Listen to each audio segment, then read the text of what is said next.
Samsung Galaxy A13. Best Samsung phone $250. Decent main camera, cheap, headphone jack. For 2022, Samsung has updated its range with several new models. Alongside the A33 and A53 is the entry-level A13. While it's just an opinion, I think it's a good-looking phone with its neat triple camera stack on the rear, which doesn't stick out, and a glossy plastic finish that's available in black, white, and blue. It might be too plain for some tastes, but the minimalist design will appeal to others. It has a large, good quality screen, a big capacity battery and expandable storage, all for a tempting price. But is it worth buying? Let's dig in and find out. One quick note, in the US and some other markets Samsung also sells the A13 5G. Note that this phone varies by more than its networking though, with a different display, chipset, camera, and more. This review is specifically for the 4G version, officially simply called the Galaxy A13.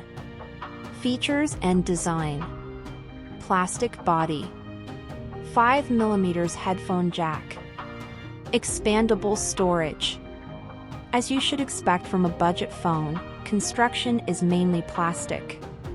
It's great feeling and great looking plastic, mind, but fingerprints are the enemy of its smooth, glossy finish. You don't get a case in the box, so if you do decide to proceed without one, you'll have to live with those fingerprints or be constantly cleaning them off.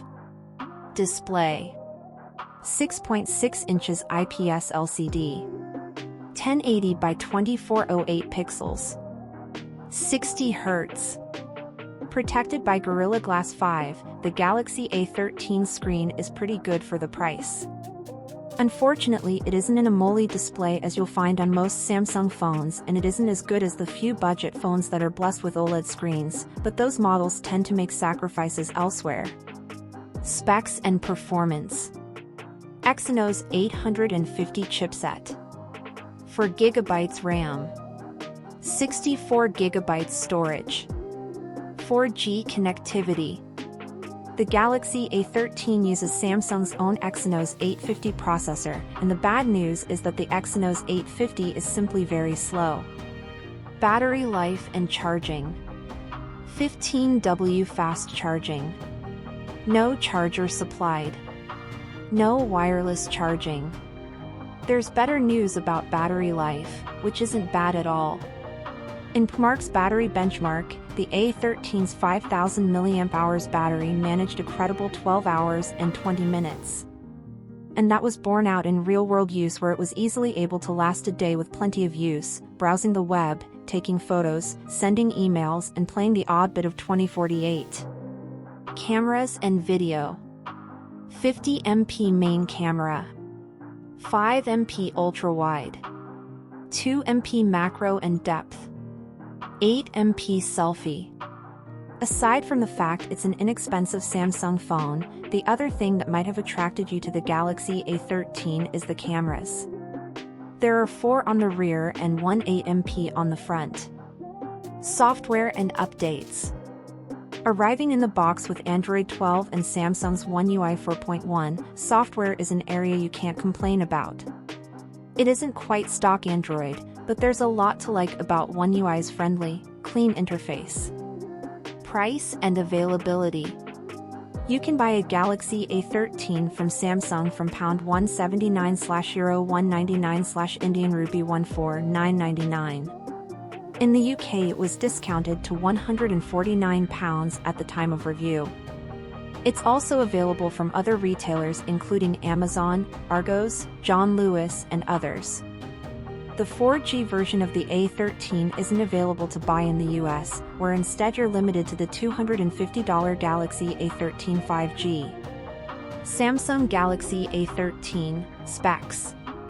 Processor, Octa-core Samsung Exynos 850. Memory, 3GB RAM, US, 4GB, UK. Storage, 32GB, US, or 64GB, UK, plus microSD up to 1TB. Display, 6.6 inches 20:9 1080 by 2400 IPS LCD. Cameras, 50MP main, 5MP ultra-wide, 2MP macro, 2MP depth, 8MP front. Headphone jack, yes. Battery, 5000 mAh. OS, Android 12 with OneUI 4.1. FM radio, no. Dimensions, 165 by 76.5 by 9 mm, 6.5 x 3.0 x 0.4. Weight, 195 g. NFC. Wi-Fi 5. Bluetooth 5. USB 2.0, USB-C. Colors, blue, black, white.